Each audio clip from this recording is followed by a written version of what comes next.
Hello all. ഇന്ന് നമ്മൾ discuss ചെയ്യാൻ പോകുന്നത് 20th സെഞ്ച്വറി ലിറ്ററേച്ചർ, നമ്മുടെ തേർഡ് മോഡിയുള്ള ടോപ്പിക്കാണ്. 20th സെഞ്ച്വറി എന്ന് പറഞ്ഞു കഴിഞ്ഞാൽ റൊമാൻറ്റിക് പീരീഡൊക്കെ കഴിഞ്ഞതിന് ശേഷം വരുന്ന പീരീഡാണ്. ആ പീരീഡിൽ വന്നിട്ടുള്ള പ്രധാനമായിട്ടുള്ള ലിറ്ററേച്ചറിൻ്റെ ക്രിട്ടിക്കൽ തിയറീസിനെ കുറിച്ചിട്ടുള്ള കാര്യങ്ങളാണ് നമ്മളിതിൽ നോക്കുന്നുണ്ടാവുക. സോ ഇതിലൊരു ഇൻട്രൊഡക്ഷൻ പറഞ്ഞിട്ടുണ്ട്. ആ ഇൻട്രൊഡക്ഷൻ ഫുൾ ഇമ്പോർട്ടൻ്റ് ആണ്. കാരണം എന്താ വെച്ചാൽ വളരെ കുറഞ്ഞ ഭാഷയിൽ 20th സെഞ്ച്വറി ലിറ്ററേച്ചറിനെ കുറിച്ച് പറയുന്ന ഒരു ഇൻട്രോ ആണ്. So 20th century, the scope of literary criticism widen broadly. Concepts for understanding literature and interpreting text drawn from many other fields like anthropology, sociology, linguistics, philosophy, history, and psychoanalysis came here. അതായത് ഇരുപതാം നൂറ്റാണ്ടിൽ ലിറ്ററേച്ചറിൽ വേറെ പല ഫീൽഡുകളിൽ നിന്നിട്ട് നമ്മുടെ ഫീൽഡിലേക്ക്, ലിറ്ററേച്ചറിൻ്റെ ഫീൽഡിലേക്ക് theories എടുക്കാൻ തുടങ്ങി. അതായത് തിയറി കുറച്ചുകൂടെ സയൻറ്റിഫിക് ആയത് 20th സെഞ്ച്വറിയിലാണ്. അതുവരെ കൂടുതലും ആളുകളുടെ രീതിയിലുള്ള തിയറീസ്, ആളുകളുടേതായിട്ടുള്ള അനാലിസിസിൽ, ആളുകളുടെ ഒപ്പീനിയൻ അങ്ങനെയായിരുന്നല്ലോ. ഇവിടെ നിന്ന് അങ്ങോട്ട് ഭയങ്കര ശാസ്ത്രീയമായ തിയറീസ്, കുറേ സയൻറ്റിഫിക്കായി. അത് നമ്മൾ ഈ T S Eliot, I Richards അങ്ങനെയുള്ള ആളുകളുടെ വർക്കുകളൊക്കെ പഠിക്കുമ്പോൾ തന്നെ മനസ്സിലാവും. അതായത് ഭയങ്കര സിസ്റ്റമാറ്റിക്കായി, ഭയങ്കര പെർഫെക്ഷനോട് കൂടിയിട്ട് അനലൈസിസ് ആയി, അങ്ങനെയുള്ള ഒരു ടൈപ്പ് ഓഫ് തിയറീസായി മാറി. Okay, so impersonalistic and interpretive methods were given way to the systematic inquiry, and the shifts organized writing of authors like Ezra Pound, T.S. Eliot, T.E. Hume, and in 1910 academics like I.A. Richards, William Emerson and in England, and Cleon Brooks in the United States soon over the new tide of new criticism forward. Modern ക്രിട്ടിക്കുകളുടെ കുറച്ച് പേരാണ് അവിടെ പറഞ്ഞിട്ടുള്ളത്. ഈ T S Eliot, Ezra Pound, T Hulme, ഇവരായിരുന്നു ഇംഗ്ലണ്ടിൽ അത് mainly promote ചെയ്തത്. കുറച്ച് കാലം കൂടെ കഴിഞ്ഞപ്പോൾ മോഡേൺ പീരീഡിൽ വന്നിട്ടുള്ള 20ാം ലിറ്ററേച്ചറിൽ വന്നിട്ടുള്ള ഒരു സംഭവം എന്ന് വെച്ചാൽ അക്കാഡമീഷ്യൻസ് വന്നിട്ട് തിയറീസ് ഉണ്ടാക്കാൻ തുടങ്ങി. അതായത് കോളേജിൽ പഠിപ്പിക്കുന്ന പ്രൊഫസർമാർ. ഓക്കെ, ഈ പീരീഡിൽ ഏറ്റവും കൂടുതൽ ഭയങ്കര അക്കാഡമിക്കായി ലിറ്ററേച്ചറും തിയറിയും. അതായത് കോളേജിലൊക്കെ പഠിപ്പിക്കുന്ന പ്രൊഫസർമാരാണ് പിന്നെ തിയറീസ് ഉണ്ടാക്കി. ക്ലിയാൻ ബ്രൂക്സ്, വില്യം എംസൺ, ഐ.എ. റിച്ചാർഡ്സ് ഒക്കെ അങ്ങനത്തെ ആളുകളാണ്. ഓക്കെ, ടി എസ് എലിയറ്റും അതെ ഒരു അക്കാഡമീഷ്യൻ ആയിരുന്നു. ഇവിടുത്തെ കേംബ്രിഡ്ജിലോ ഓക്സ്ഫോർഡിലോ പഠിപ്പിച്ചിട്ടുള്ള ടീച്ചറാണ്. സോ അങ്ങനെയായിട്ട് തിയറീസ് മാറി. അപ്പോൾ അതാണ് നമുക്കിനി പഠിക്കാനുള്ളത്. ഓക്കെ, ടി എസ് എലിയറ്റ് തൊട്ടിട്ടാണ് നമുക്ക് പഠിക്കാനുള്ളത്. So T S Eliot, his full name is Thomas Stearns Eliot. Okay, Thomas Stearns Eliot. He was born in an affluent family in USA, and he went to Harvard College and mastered English literature. He taught at different schools and worked at a bank before joining book publishing firms. He moved to England at the age of 25. T.S. Eliot basically ഒരു അമേരിക്കക്കാരനാണ്. Okay, അമേരിക്കയിൽ ജനിച്ചിട്ടുള്ള ഒരു വ്യക്തിയാണ്, American citizen ആണ്. ആള് അവിടെ നിന്ന് പഠിച്ച് Oxford അല്ല, ഹാർവേഡ് കോളേജ്, USA ഹാർവേഡ് കോളേജിൽ പഠിച്ച് അവിടുത്തെ മാസ്റ്റേഴ്സ് ഇംഗ്ലീഷിലൊക്കെ പഠിച്ചിട്ട് ഇവിടെ ഒരു ബുക്ക് ഡയറക്ടറായിട്ട്, പബ്ലിഷിംഗ് ഹൗസിലെ ഡയറക്ടറായിട്ടാണ് ഇംഗ്ലണ്ടിലേക്ക് വന്നത്. പിന്നെ ഇവിടെ വന്നതിന് ശേഷം ആള് പിന്നെ ബ്രിട്ടീഷുകാരനായിട്ട് മാറുകയാണ് ചെയ്തത്. അങ്ങനെ എന്നിട്ടുമാണ്. ഓക്കെ, ഒരു ബ്രിട്ടീഷ് സിറ്റിസൺ ആയിട്ട് പിന്നെ മാറി. ഇവിടെ വന്ന് സിറ്റിസൺഷിപ്പ് എടുത്തു. ഇവിടെ വന്നിട്ട് അവർ കുറേ poems, poetry, drama, critical essays ഒക്കെ പബ്ലിഷ് ചെയ്ത് തുടങ്ങി. ഓക്കെ, അപ്പോൾ ഇവിടെ വന്ന് പബ്ലിഷ് ചെയ്ത് തുടങ്ങിയപ്പോൾ ഇവിടെയുള്ള ഇംഗ്ലണ്ടുകാർക്ക് ഒരു പ്രത്യേകത ഉണ്ട്. കലാകാരന്മാര് അല്ലെങ്കിൽ എഴുത്തുകാരായിട്ടുള്ള ആളുകൾ ഭയങ്കരമായിട്ട് അവർ സപ്പോർട്ട് ചെയ്യും. അപ്പോൾ ഇയാളെ അങ്ങോട്ട് ഭയങ്കര ഇഷ്ടപ്പെട്ടു. അപ്പോൾ ഇയാൾ പിന്നെ അവസാനം അമേരിക്കയിൽ തന്നെ ഒഴിവാക്കി ഇംഗ്ലണ്ടിൽ തന്നെ നിൽക്കുക ചെയ്തത്. So Eliot is often considered as most complex poets of his 20th century and exceptional critical prose writer. ഏറ്റവും വളരെ മോസ്റ്റ് കോംപ്ലക്സ് ആയിട്ടുള്ള പോയംസ്, എലിയറ്റിന്റെ ഒക്കെ പോയംസ് 20ാം നൂറ്റാണ്ടിലെ ഐഡന്റിറ്റി ആയിരുന്നു. 20th സെഞ്ച്വറി എന്ന് പറഞ്ഞു കഴിഞ്ഞാൽ ആദ്യം വായിൽ വരെ ടി എസ് എലിയറ്റ് ആയിരിക്കും. കാരണം അങ്ങനത്തെ റൈറ്റിംഗ് ആണ് ആളുടെ ആളെ ഫേമസ് ആക്കിയത്. അയാളുടെ വേസ്റ്റ് ലാൻഡ് എന്ന് പറഞ്ഞിട്ടൊരു പോയമുണ്ട്. അതൊക്കെ ഇപ്പോഴും വാലിഡ് ആയിട്ടുള്ള പോയംസ് ആണ്. മോഡേൺ ലൈഫിനും മോഡേൺ ഒരു ലൈഫ് സ്റ്റൈലിന്റെ ഒക്കെ ഒരു എക്സാമ്പിൾ ഒക്കെ ആയിട്ട് പറഞ്ഞിട്ടുള്ള ഒരു പോയമാണ്. ഓക്കെ, സോ വളരെ കോംപ്ലക്സ് ആയിട്ടുള്ള പോയംസ് എഴുതിയിട്ടുള്ള, വളരെ ഡീറ്റെയിൽഡ് ആയിട്ടുള്ള പോയംസും എഴുതിയിട്ടുള്ള ഒരു വ്യക്തിയാണ്. അതിവിടെ അടിയിൽ പറയുന്നുണ്ട്, വേസ്റ്റ് ലാൻഡ്, അതൊരു ഫേമസ് വർക്കാണ്. അതുപോലെ തന്നെ ഡ്രാമയിലും ഇയാളൊരു റിവൈവൽ കൊണ്ടുവന്ന ആളാണ്. അതായത് അത്രയും കാലം ഡ്രാമ എന്നുള്ളൊരു ജോണർ ആരും തിരിഞ്ഞു നോക്കിയിട്ടുണ്ടായിരുന്നില്ല. ഷേക്സ്പിയറും ബെൻ ജോൺസൺ അവരൊക്കെ പോയതിനു ശേഷം പിന്നെ ഡ്രാമ രണ്ടാമത് ഉണർന്നത് ടി.എസ്. എലിയറ്റിന്റെ കാലത്താണ്. ടി.എസ്. എലിയറ്റ് ആണ് പഴയ ക്ലാസിക്കൽ ഡ്രാമേനെ റീസ്റ്റാർട്ട് ചെയ്തത്. മർഡർ ഇൻ ദ കത്തീഡ്രൽ എന്ന് പറഞ്ഞിട്ടുള്ളത് ആളുടെ ഫേമസ് ആയിട്ടുള്ള പ്ലേ ആണ്. Okay, then he was an outstanding prose writer too. ആളുടെ പ്രോസ് വർക്കുകളും വളരെ ഫേമസ് ആയിരുന്നു. അതിവിടെ പറഞ്ഞിട്ടുള്ളത് എന്താ പറയുക, tradition and individual talent, Hamlet and problems, metaphysical poets, ഇതെല്ലാം ആളുടെ ഫേമസ് ആയിട്ടുള്ള പ്രോസ് വർക്കുകളാണ്. Okay, so Eliot controlled the mainstream English poetry and criticism for considerable part of 20th century. 20ാം നൂറ്റാണ്ടിലുള്ള ഒട്ടുമിക്ക എന്താ പറയുക സമയം ആൾ തന്നെയായിരുന്നു ഇതിനെ കൺട്രോൾ ചെയ്തിരുന്നത്, അല്ലെങ്കിൽ ലിറ്ററേച്ചറിനെ കൺട്രോൾ ചെയ്തിരുന്നത്. T S. Eliot is by far the most important critic of 20th century in English speaking world. Rene Wellek എന്ന് പറഞ്ഞിട്ടുള്ള ഒരു ക്രിട്ടിക്ക് പറഞ്ഞിട്ടുള്ള ലൈനാണ്. അതായത് 20ാം നൂറ്റാണ്ടിലുള്ള ഇംഗ്ലീഷ് സ്പീക്കിംഗ് വേൾഡിലെ ഏറ്റവും ഇമ്പോർട്ടൻ്റ് ആയിട്ടുള്ള ലിറ്ററേച്ചർ ക്രിട്ടിക് അല്ലെങ്കിൽ ഒരു റൈറ്റർ എന്നുണ്ടെങ്കിൽ അത് ടി.എസ്. എലിയറ്റ് ആണ്. അയാളുടെ വർക്കുകളുടെ ഡെപ്ത് തന്നെ നമുക്ക് മനസ്സിലാവും. If you guys are going for P ജിക്കൊക്കെ പോവുകയാണെങ്കിൽ ഈ ടി.എസ്. എലിയറ്റിന്റെ വേസ്റ്റ് ലാൻഡ് എന്ന് പറഞ്ഞൊരു പോയം പഠിക്കാനുണ്ടാവും, അല്ലെങ്കിൽ അവരുടെ theories, tradition and individual talent പഠിക്കാനുണ്ടാവും. ഭയങ്കര ഇമ്പോർട്ടൻ്റ് ആണ് അങ്ങനെ സാധനങ്ങളൊക്കെ. നല്ല മാർക്ക് സ്കോർ ചെയ്യാൻ പറ്റുന്ന വർക്കുകളാണ്. അതുപോലെ തന്നെ Eliot along with I A. Richards, F R. Leavis, ഇവരൊക്കെ ആയിരുന്നു ഇംഗ്ലീഷ് ക്രിറ്റിസിസത്തിനെ വളരെ സബ്ജക്റ്റീവായിട്ട് എന്താ പറയുക കൊണ്ടുപോയത്. ഈ T S. Eliot, ഐ.എ. Richards, F R. Luis. അതുവരെ ഈ എന്താ പറയാ സബ്ജക്റ്റീവ് ക്രിറ്റിസിസത്തിന് ഭയങ്കര എന്താ പറയാ റൊമാൻറ്റിക് ടേം ഉണ്ടായിരുന്നു.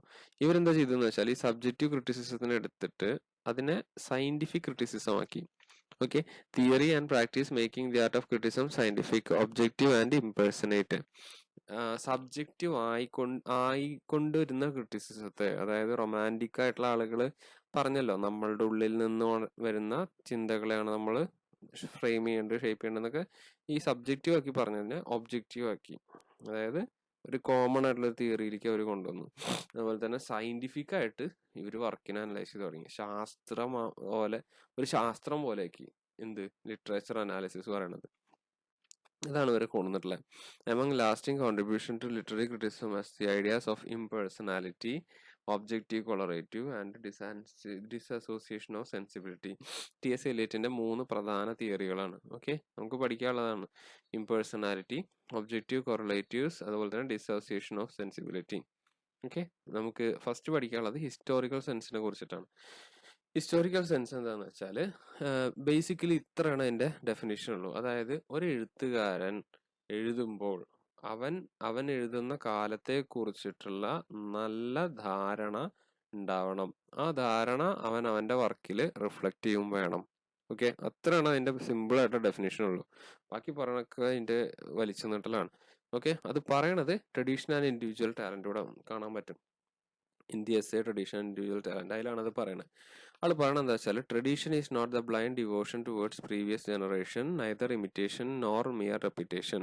Tradition can be attained through historical sense. Historical sense is the perception that past has a purpose in the present. ആള് പറയണത് ട്രഡീഷൻ എന്ന് പറഞ്ഞത് കൊണ്ട് നമ്മൾ ഉദ്ദേശിക്കുന്നത്, അതായത് ട്രഡീഷൻസ് കൊണ്ട് നമ്മൾ ഉദ്ദേശിക്കുന്നത് എന്താണ്, പഴയ കുറെ നിയമങ്ങള്, കുറെ പഴയ കാലങ്ങളായിട്ട് ഫോളോ ചെയ്തു വരുന്ന ഹിസ്റ്റോറിക്കലായിട്ട് നമ്മൾ അറിയപ്പെടുന്ന ഒരു നിയമങ്ങൾ എന്നുള്ളൊരു ഇതല്ലേ. അപ്പോൾ അതെന്ന് പറഞ്ഞു കഴിഞ്ഞാൽ ഒരു ഇമിറ്റേഷനോ അല്ലെങ്കിൽ ഒരു റിപ്പീറ്റേഷനോ ആയിട്ട് നിങ്ങൾ കാണരുത്. ഓക്കെ, ട്രഡീഷൻ എന്ന് പറഞ്ഞു കഴിഞ്ഞാൽ ഒരു ഹിസ്റ്റോറിക്കൽ സെൻസ് ആണ്. പാസ്റ്റിൽ നിന്നും പ്രസന്റിലേക്കുള്ള ഒരു ലേണിംഗ് ആണ് ട്രഡീഷൻ അല്ലെ. നമ്മുടെ ആളുകളും അങ്ങനെയൊക്കെ തന്നെയല്ലേ ട്രഡീഷനെ കാണുന്നത്. പാസ്റ്റിലെ ആളുകൾ ഫോളോ ചെയ്തിരുന്ന ഒരു സാധനം പ്രസന്റിലെ ആളുകൾ എന്താണ് അത് ഫോളോ ചെയ്യുന്നു. ട്രഡീഷൻ ഫോളോ ചെയ്യുന്നതുകൊണ്ട് വലിയ പ്രശ്നങ്ങളൊന്നുമില്ല.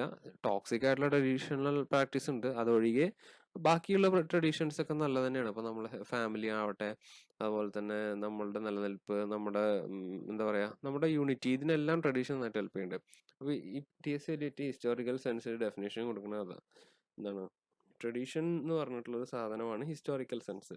അതായത് പാസ്റ്റിലുള്ള ഇവന്റുകൾ എന്താണ് perception that past as a purpose in the present. Past ഇവന്റുകൾക്ക് പ്രസന്റിൽ പർപ്പസ് ഉണ്ട്.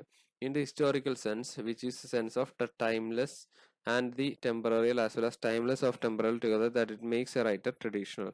Eliot continues to say that historical sense of tradition is what makes writer conscious of his or place in history. So ആള് പറയുന്ന ഒരു പ്രധാന കാര്യം ഇതാണ്. ഇതൊന്ന് നോട്ട് ചെയ്താൽ മതി. എലിയറ്റ് പറയുന്നത് ഇതാണ്, ഹിസ്റ്റോറിക്കൽ സെൻസ് ഓഫ് ട്രഡീഷൻ നമുക്ക് ഒരു നല്ല എഴുത്തുകാരന് വേണം. എന്നാൽ മാത്രമാണ് എന്ത്, അവർക്ക് അവരുടെ ഹിസ്റ്ററി, അവർക്ക് അവരുടെ പ്രസന്റിനെ കുറിച്ചുള്ള ഒരു സെൻസ് അവർക്ക് എഴുതുമ്പോൾ കൊണ്ടുവരാൻ പറ്റുള്ളൂ. അപ്പോൾ ട്രഡീഷണൽ സെൻസ് ആവശ്യമാണ്. ഇത് ശരിക്കും ഇതൊന്നും അല്ല, ട്രഡീഷണൽ ഇൻഡിവിജ്വൽ ടാലന്റ് ഞാൻ പഠിച്ചിട്ടുള്ളതാണ്. അതിനകത്ത് പറയണത് വളരെ വളരെ വലിയൊരു ടോപ്പിക്കാണ്. അതായത് ട്രഡീഷനെ നമ്മൾ പുച്ഛിക്കരുത്, ട്രഡീഷനെ നമ്മൾ അങ്ങനെ നമ്മൾ തീരെ വിലയില്ലാതെ കാണരുത്. അതിന് അതിൻ്റെതായിട്ടുള്ള വാല്യൂ ഉണ്ട്. ആ വാല്യൂയെ കുറിച്ചിട്ടൊക്കെ പറയുന്നുണ്ട്. അത് അത്ര അടിപൊളി സാധനമാണ് കേട്ടോ. അത് ജസ്റ്റ് ഒരു മിന്നായം പോലെയാണ് ഇതിൽ പറയണം. Historical sense helps writer to become aware of continuity of literature. അതൊരു ഇമ്പോർട്ടൻറ്റ് പോയിന്റ് ആണ്. ഈ ഹിസ്റ്റോറിക്കൽ സെൻസ് എന്ത്, ഈ ട്രഡീഷൻ യൂസ് ചെയ്യാനുള്ള കഴിവ്, ഈ സെൻസ് ആണ് ഒരു റൈറ്ററിന് എന്താക്കാനായിട്ട് ഹെൽപ്പ് ചെയ്യണത്, become aware of continuity in literature. അതായത് ലിറ്ററേച്ചറിൽ ഒരു കണ്ടിന്യൂറ്റി ഉണ്ട്. ഓരോ കാലഘട്ടത്തെയും ലിറ്ററേച്ചർ ഓരോന്നിൻ്റെയും കണ്ടിന്യൂറ്റി ആണ്. അപ്പോൾ ആ കണ്ടിന്യൂറ്റിയെ കുറിച്ചിട്ടുള്ള സെൻസ് കൊണ്ടുവരാൻ ഹെൽപ്പ് ചെയ്യുന്നത് ഈ ട്രഡീഷൻസ് ആണ്. Okay, past helps to understand the present and present throws light on the past. പാസ്റ്റിലെ കാര്യങ്ങൾ നമുക്ക് പ്രസന്റിലെ കാര്യങ്ങളെ മനസ്സിലാക്കിപ്പിച്ചു തരും. അതേപോലെ തന്നെ പ്രസന്റിലെ കാര്യങ്ങൾ ഇനി വരുന്ന ഫ്യൂച്ചറേയും മനസ്സിലാക്കിപ്പിച്ചു തരും. ഓക്കെ, സോ അതാണ് ഈ ഹിസ്റ്റോറിക്കൽ സെൻസ് കൊണ്ട് ആൾ ഉദ്ദേശിക്കുന്നത്. സമയത്തെ കുറിച്ചിട്ട് ബോധമുള്ളവരാവണം എന്താണ് എഴുത്തുകാര്. ഇനി ഇംപേഴ്സണാലിറ്റി എന്ന് പറഞ്ഞിട്ടുള്ള തീമാണ് നെക്സ്റ്റ് പറയണത്. ഇംപേഴ്സണാലിറ്റി എന്ന് പറഞ്ഞു കഴിഞ്ഞാല് ഒരു തരം അതെങ്ങനെ പറയാന്ന് വെച്ചാല്, പേഴ്സണൽ എന്ന് പറഞ്ഞു കഴിഞ്ഞാൽ എന്താണെന്ന് അറിയില്ലേ? പേഴ്സണൽ എന്ന് പറഞ്ഞു കഴിഞ്ഞാല് നമുക്ക് നമ്മുടേതായിട്ടുള്ള പേഴ്സണൽ ആയിട്ടുള്ള കാര്യങ്ങൾ ഉണ്ടാവും. ഇംപേഴ്സണൽ എന്ന് പറഞ്ഞു കഴിഞ്ഞാല് ഓപ്പോസിറ്റ് ആണ്.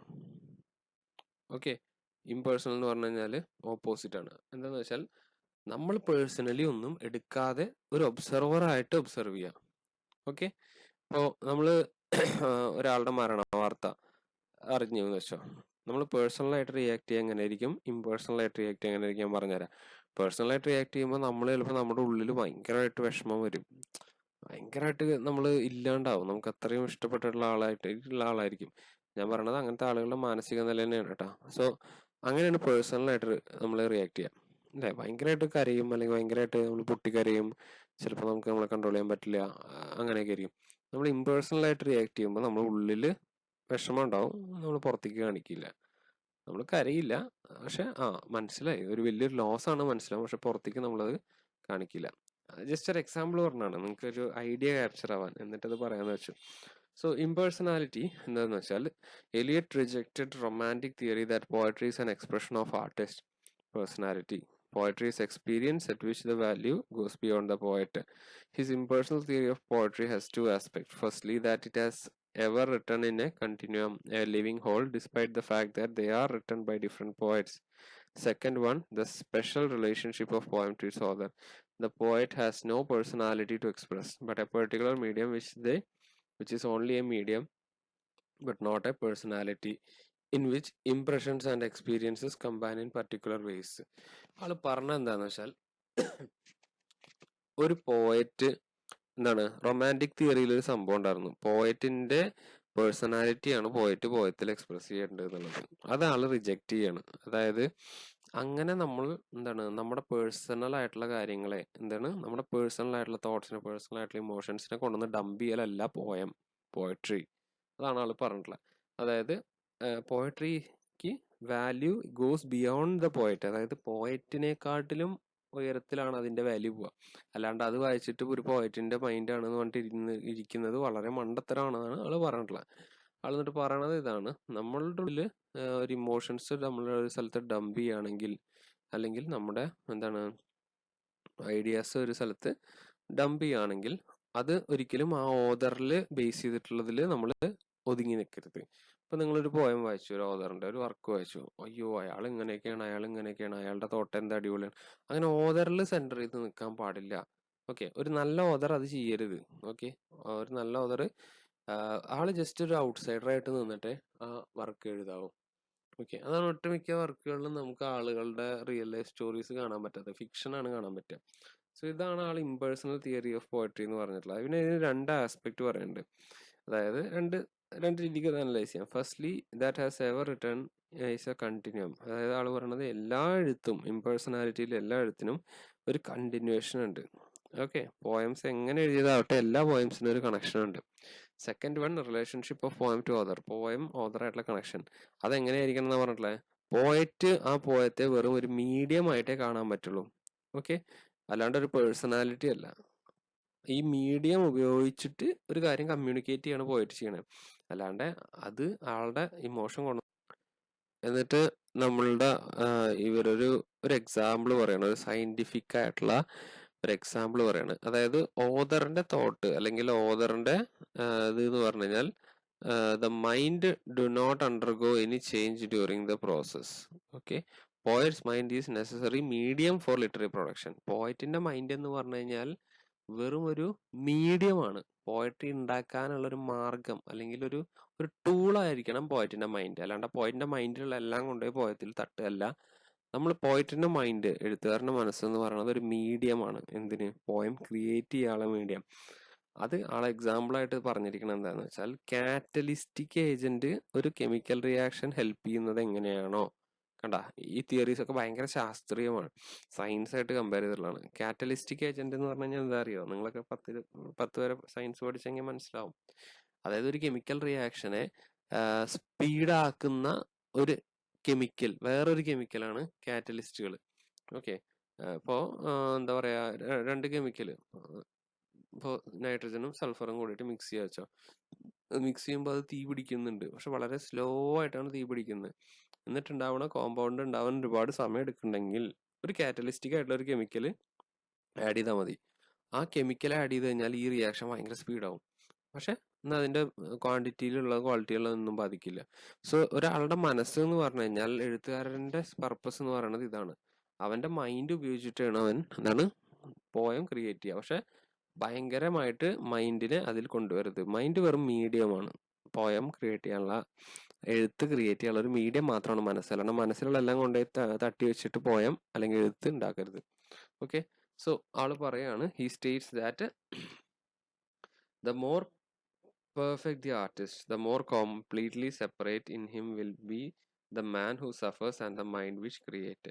ഓക്കെ, സോ ആർട്ടിസ്റ്റ് എത്രത്തോളം പെർഫെക്റ്റ് ആവുന്നോ അത്രത്തോളം എന്താണ് ഈ മൈൻഡ് ക്രിയേറ്റ് ചെയ്യുന്ന കാര്യങ്ങൾ അതിൽ ആളുകളെ സഫർ ചെയ്യിപ്പിക്കും. This impersonality can be achieved only when the poet acquires a sense of tradition and historic sense which makes him conscious of the present and past. T.H. Hume, Ezra Pound have influenced Eliot in formulating the ideas of impersonality in literature. So ഇതുകൊണ്ടാണ് historical സെൻസും traditional സെൻസും ഒരാൾക്ക് എഴുത്തുകാരന് വേണം എന്ന് പറയുന്നത്. എല്ലാത്തിലും കൊണ്ടുപോയിട്ട് നമ്മുടെ mind തട്ടിവെക്കലല്ല poetry. നമ്മളുടെ കാലഘട്ടത്തെ കുറിച്ചിട്ടും ട്രഡീഷനെ കുറിച്ചിട്ടുള്ള നോളജും അതുപോലെ തന്നെ ട്രഡീഷണൽ ആയിട്ടുള്ള മെത്തേഡ്സും മൈൻഡിനെ വെറും ഒരു ടൂളാക്കി ഉപയോഗിക്കാനുള്ള ഐഡിയാസും ഉണ്ടെങ്കിലാണ് ഒരു നല്ല പോയം ക്രിയേറ്റ് ചെയ്യാൻ പറ്റുള്ളൂ. ഓക്കെ, അതാണ് ഇവിടെ പറഞ്ഞിട്ടുള്ളത്. ഇനിയുള്ളത് പോയറ്റിക് ഇമോഷൻ. പോയറ്റിക് ഇമോഷൻ എന്ന് പറഞ്ഞു കഴിഞ്ഞാൽ, പോയം ക്രിയേറ്റ് ചെയ്യുന്ന ഇമോഷൻസ് എന്തൊക്കെ തരത്തിലാണ്, അല്ലെങ്കിൽ എന്തൊക്കെയാണ് അതിൻ്റെ ഒരു ക്ലാസിഫിക്കേഷൻ, അതാണ് ഇവിടെ പറഞ്ഞിട്ടുള്ളത്. Eliot negotiates Wordsworth's conception of poetry as powerful emotion recollected in tranquility. Continuing his expression to the impersonal nature of poetry, Eliot proposes a distinction between emotion and feeling. Personal emotion of poetry can be simple and crude, but poetic emotion should be complex and refined. This complexity of emotion has no reference, but the poet need not discover new emotion for his poetry, nor should he seek to express the new ones in poetry. So ആള് പറയണത് എന്താ വെച്ചാൽ, ആദ്യം തന്നെ വേർഡ്സ്വർത്തിന്റെ ഒരു കോൺസെപ്റ്റിനെ എതിർക്കുന്നതായിട്ടാണ് ആള് പറഞ്ഞിട്ടുള്ളത്. അതായത് വേർഡ്സ്വർത്ത് പറയുന്നുണ്ട്, പോയട്രി എന്ന് പറഞ്ഞു കഴിഞ്ഞാൽ powerful emotions recollected in tranquillity. ഇമോഷൻസിനെ റീകളക്ട് ചെയ്യലാണ് പോയം, അല്ലെങ്കിൽ നല്ലൊരു പോയം എന്ന് പറഞ്ഞു കഴിഞ്ഞാൽ ഇമോഷൻസിനെ നമ്മൾ റീകളക്ട് ചെയ്യുന്നതിനെയാണ് പോയം എന്ന് വിളിക്കുക എന്ന് പറഞ്ഞിട്ടുണ്ട്. എന്നിട്ട് ആള് പറയാണ്, എന്താണ് അങ്ങനെയൊന്നല്ല, ഇമോഷനെ നമ്മൾ യൂസ് ചെയ്യരുത് പോയത്തിൽ, നമ്മൾ ഇമ്പേഴ്സണൽ ആയിട്ട് വേണം പോയട്രി കാണാൻ. അതുപോലെ തന്നെ ഇമോഷനും ഫീലിങ്ങും തമ്മിലൊരു ഡിഫറൻസ് ആൾ പറയാണ്. Okay, personal emotion of poet എന്ന് പറഞ്ഞു കഴിഞ്ഞാൽ എന്താ പറയുക, പോയറ്റിക് ഇമോഷനായിട്ട് ഒരിക്കലും മിക്സപ്പ് ചെയ്യരുത്. Okay, Poet need not discover new emotions for his poetry, nor should he seek to express new ones in poetry. Okay, emotions dump ചെയ്തുകൊണ്ട് പോയത്തിന് quality കൂടില്ല. നിങ്ങൾ ഇമോഷൻ ആയിട്ടുള്ള കാര്യങ്ങൾ പോയട്രിയിൽ ഡംപ് ചെയ്യണത് നിർത്തും. ഓക്കെ, അതാണ് ആളോടെ പറഞ്ഞുകൊണ്ട് ഉദ്ദേശിക്കുന്നത്. He says no need of dumping emotions in to poetry, no need of finding new emotions also in to poetry. ഈ ഓദർ ഇമോഷൻ എത്രത്തോളം കൂടണോ അത്രത്തോളം പോയം നന്നാവും എന്നുള്ള കോൺസെപ്റ്റ് തെറ്റാണ്. എന്നിട്ട് ആൾ പറയാണ് various feelings associated with words and images contribute to the final effect. Emotion ഒരുപാട് എക്സ്പ്രസ് ചെയ്തുകൊണ്ട് പോയാൽ നന്നാവില്ല, പക്ഷെ feelings associated with words and images, ഫീലിങ്സിനെ കുറിച്ചിട്ട് എഴുതുമ്പോഴാണ്, ഫീലിങ്സിനെ കുറിച്ചിട്ട് വർണ്ണിക്കുന്ന വാക്കുകൾ വരുമ്പോഴാണ് പോയത്തിന് എഫക്റ്റ് കൂടുക. According to Eliot, feelings are superior to emotions. അതായത് പോയത്തിൽ വാക്കുകളുടെ ഇടയിലുള്ള ഫീലിങ്സ്, വാക്കുകൾ ക്രിയേറ്റ് ചെയ്യുന്ന ഫീലിങ്സ് ആണ് ഈ ഓദർ ഇമോഷനെ കുറിച്ച് എഴുതുന്നതിനെക്കാട്ടിലും വാല്യൂ പോയത്തിൽ. Okay, great poetry made without the direct use of any emotion whatever composed of feeling solely. നല്ല നല്ല പോയംസ് പണ്ട് കാലത്തെ, ഇവിടെ എക്സാമ്പിൾ പറയേണ്ടത് ഡാന്റെയുടെ ഇൻഫെർണോ, അതിനകത്ത് ഫീലിങ്സ് ആണ് കൂടുതൽ വാല്യൂ ഇമോഷനെക്കാട്ടിലും കൂടുതൽ. ഓക്കെ, ഫീലിങ്സിനാണ് കൂടുതൽ വാല്യൂ. ഇമോഷൻ റിയാക്ട് ചെയ്യുന്നതാണ്, ഫീലിങ്സ് പറഞ്ഞാൽ നമ്മുടെ ഇന്റേണൽ ആണ്. അതാണ് രണ്ടും തമ്മിൽ വ്യത്യാസം അല്ലേ. ഇപ്പോൾ ഐ ഫീൽ വാം എന്ന് പറഞ്ഞു കഴിഞ്ഞാൽ എനിക്ക് ഉള്ളിൽ ചൂട് തോന്നുന്നു, അല്ലെങ്കിൽ ഐ ഫീൽ കെയറിങ് എന്ന് പറയുമ്പോൾ എൻ്റെ ഉള്ളിൽ കെയറിങ് തോന്നുന്നു. ഓക്കെ, ഇമോഷൻ ആവുന്നത് എങ്ങനെയാണ്? നമ്മൾ അത് റിയാക്ട് ചെയ്ത് കാണിക്കുമ്പോഴാണ്. അപ്പോൾ നമുക്ക് കരച്ചിൽ വന്നു, കരയുമ്പോൾ അത് ഇമോഷനായി മാറി. പക്ഷെ കരയാതെ ഉള്ളിൽ നമ്മളിരിക്കുമ്പോൾ അതൊരു ഫീലിംഗ് ആയിട്ട് നിൽക്കുള്ളൂ. സോ അതാണ് ആൾ പറഞ്ഞിട്ടുള്ളത്, ആ ഉള്ളിൽ നിൽക്കുന്ന ഫീലിങ്ങിനാണ് കാര്യം. Thus, Eliot makes it clear that while personal emotions of poet is important, they alone do not make good in poetry, let alone great poetry. അതുകൊണ്ട് തന്നെ ആള് ഈ ഒരു കാര്യത്തിൽ വേർഡ്സ്വർത്തിനെ എതിർക്കുന്നത് ഇത് ആണ് ഇവിടെ പറഞ്ഞിട്ടുള്ളത്. അതായത് personal emotions of poetry important ആണ്, നെസസറി ആണ്, പക്ഷെ അതുകൊണ്ട് മാത്രം നല്ല പോയട്രി ഉണ്ടാവില്ല. Okay, they alone can create good poetry. Feelings of should arise from words അല്ലെങ്കിൽ ഫ്രം പോയട്രി. ഫീലിങ്സിനാണ് ഇമ്പോർട്ടൻ്റ്. ഓക്കെ, ഫീലിങ്സിലാണ് കാര്യമുള്ളൂ, അതാണ് ആൾ പറഞ്ഞത്. ഇനി ഒബ്ജക്റ്റീവ് കൊറലേറ്റീവ് എന്ന് പറഞ്ഞിട്ടുള്ള ടോപ്പിക്കാണ് ഇത്.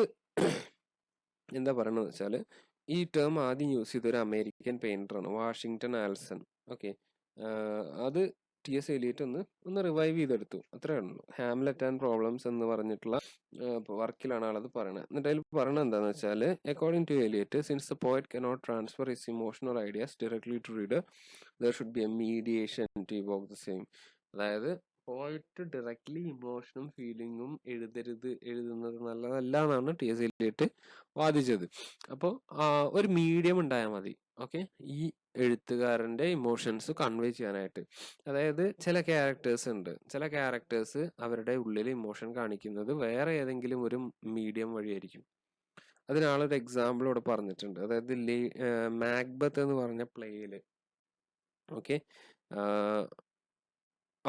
ഒരു ലൈനോട് വായിക്കട്ടെ. The only way of expressing emotion is in the form of art is by finding an objective correlative. In other words, a set of objects, a situation or a chain of events which shall be formula of that particular emotion. അതായത് objective correlative എന്നുകൊണ്ട് ആൾ ഉദ്ദേശിക്കുന്നത് ഒരാളുടെ emotion അല്ലെങ്കിൽ ഒരു സീനിലെ emotion അല്ലെങ്കിൽ ഒരു ക്യാരക്ടറോ അല്ലെങ്കിൽ പോയത്തിലുള്ള ഓദർ ഉദ്ദേശിക്കുന്ന ഇമോഷൻ പോർട്രേ ചെയ്യാനായിട്ട് സിറ്റുവേഷൻസോ ഒബ്ജക്ട്സോ അല്ലെങ്കിൽ അങ്ങനത്തെ കാര്യങ്ങൾ ഉപയോഗിക്കുന്നതിനാണ് നമ്മൾ ഒബ്ജക്റ്റീവ് കോറിലേറ്റീവ് എന്ന് പറയാം. ഓക്കെ, ഇപ്പോൾ ഒരുപാട് ഫിലിംസിലൊക്കെ അങ്ങനെ കാണിക്കാറുണ്ട്. അപ്പോൾ ഒരു ഹീറോ അവൻ്റെ ഉള്ളിലെ വിഷമം അല്ലെങ്കിൽ നായകൻ വിഷമം കാണിക്കാനായിട്ട് ചിലപ്പോൾ കരയുന്നതായിരിക്കില്ല കാണിക്കുക, വേറെ എന്തെങ്കിലും ഒരു ഒബ്ജക്റ്റിനെ കാണിക്കും അല്ലെങ്കിൽ വേറെ എന്തെങ്കിലും ഒരു സിറ്റുവേഷൻ കാണിക്കും. അങ്ങനെ കാണിക്കുമ്പോൾ നമുക്ക് കാര്യം മനസ്സിലാവും, എന്താണ് അവിടെ ഭയങ്കരമായിട്ടുള്ളൊരു ഇമോഷണൽ ഔട്ട് ബ്രേക്കിലാണ് ആ ക്യാരക്ടർ നിൽക്കുന്നത് എന്നുള്ളത്. എക്സാമ്പിൾ എനിക്ക് പറയാൻ പറ്റുന്നില്ല.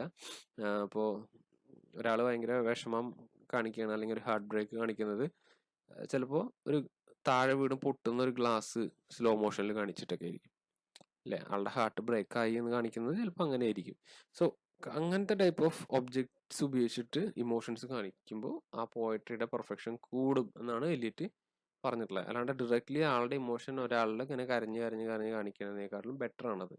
Okay, so in short, objective correlative is a situation or event designed by poet which symbolizes or objectifies particular emotion to evoke the same emotion in the reader. Emotion of writer, emotion of readerലേക്ക് പകർത്തുവാനുള്ള ഒബ്ജക്റ്റോ സിറ്റുവേഷനെയാണ് objective correlative എന്ന് പറയുന്നത്. Okay, objective correlative can be called a medium. അതിലൂടെ പറഞ്ഞിട്ടുണ്ട്, ഒരു medium ആയിട്ട് എടുക്കാം. Through which transaction between author and reader is inevitably taking place. ഓതറും റീഡറും തമ്മിലുള്ളൊരു ഇടപാട് മീഡിയം ആണ്, നടക്കുന്ന ഒരു മീഡിയം, ഇടപാട് നടക്കുന്ന ഒരു മീഡിയമാണ്. ഈ ഇമോഷൻ കൺവേ ചെയ്യുന്ന ഒരു മീഡിയമാണ് ഒബ്ജക്റ്റീവ് കോറിലേറ്റീവ്. എന്നിട്ട് ആൾ പറഞ്ഞിട്ടുണ്ട്, മാക്ബത്ത് എന്ന് പറഞ്ഞ വർക്കിന് ഒരു എക്സാമ്പിൾ ആയിട്ട്. Okay, The sleepwalking scene. Shakespeare uses the act of unconscious recollection of horrific crime by Lady Macbeth as a correlative to convey the mental agony of spectators objectifying. അതായത് ഈ മാക്ബത്തിൽ lady Macbeth പറഞ്ഞ character ഉണ്ട്. അവരാണ് ഒരു കൊലപാതകം plot ചെയ്യുക, ഒരാളെ കൊല്ലാനായിട്ട് plan ചെയ്യുന്നവരാണ്. അപ്പൊ അവർക്ക് രാത്രി ഉറങ്ങാൻ പറ്റില്ല. ഇയാളെ കൊന്നു കഴിഞ്ഞിട്ട് ആ കൊന്ന ഒരു, നമ്മൾ പറയില്ലേ, ഒരു കുറ്റബോധത്തില് ഇവർക്ക് പിന്നെ ഉറക്കം നഷ്ടമായി. അപ്പൊ ഇവർ ഉറങ്ങുകയാണെങ്കിൽ ഇവർക്ക് രാത്രി ഉറക്കത്തിൽ നീച്ച് നടക്കും, കാരണം ഉറക്കമില്ല പ്രോപ്പറായിട്ട്. അപ്പൊ ഇവർക്ക് ആ ഒരു ഉറക്കത്തിൽ നടക്കുമ്പോൾ ഇവർക്ക് ഇങ്ങനെ ആ ഒരു സിറ്റുവേഷൻ ഓർക്കണതായിട്ട് കാണിക്കുന്നുണ്ട്, ഒരു ഡ്രീം പോലെ. അപ്പോൾ ആ ഡ്രീം അവിടെ ഒബ്ജക്റ്റീവ് കോറിലേറ്റീവ് ആണ്, ഇവരുടെ ഉള്ളിലുള്ള ആ ഒരു മെന്റൽ പ്രഷർ കാണിക്കാനായിട്ട് സ്പെക്ടേറ്റേഴ്സിനോട്. ഓക്കെ, അതൊരു എക്സാമ്പിൾ ആയിട്ട് എടുത്തിരിക്കുകയാണ്. ഇനിയുള്ളത് ഡിസോസിയേഷൻ ഓഫ് സെൻസിബിലിറ്റി. ഇതും ഒരു ഇത്തിരി ഡിഫറെൻ്റ് ആയിട്ടുള്ള ടോപ്പിക്കാണ്. So Eliot put down the idea of dissociation sensibility in the essay Metaphysical Poets. Metaphysical Poets എന്ന് പറഞ്ഞിട്ടുള്ള വർക്കിലാണ് ആൾ ഡിസോസിയേഷൻ ഓഫ് സെൻസിബിലിറ്റിയെ കുറിച്ച് പറയണത്. അതിൽ സെക്കൻഡ് പാരഗ്രാഫിൽ അത്ര ഇമ്പോർട്ടൻ്റ് അല്ല, തേർഡിലാണ് important. Good poetry represents unification of sensibility. Eliot says, thoughts transformed into feeling.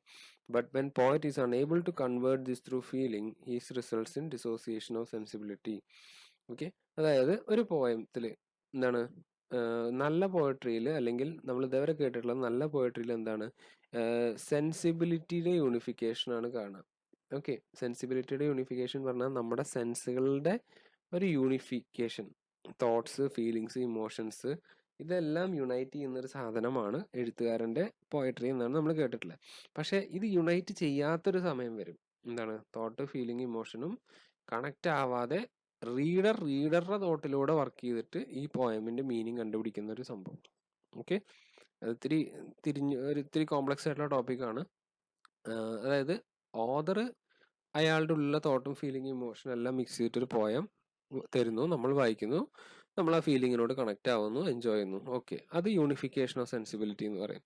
പക്ഷെ author ചില missing പോയിന്റുകൾ ഇടും. ഓതർ ചില നമ്മളെ കൊണ്ട് നമ്മുടെ തല ചിന്തിപ്പിക്കാനുള്ള കുറെ കാര്യങ്ങൾ ഇട്ടുണ്ടാവും.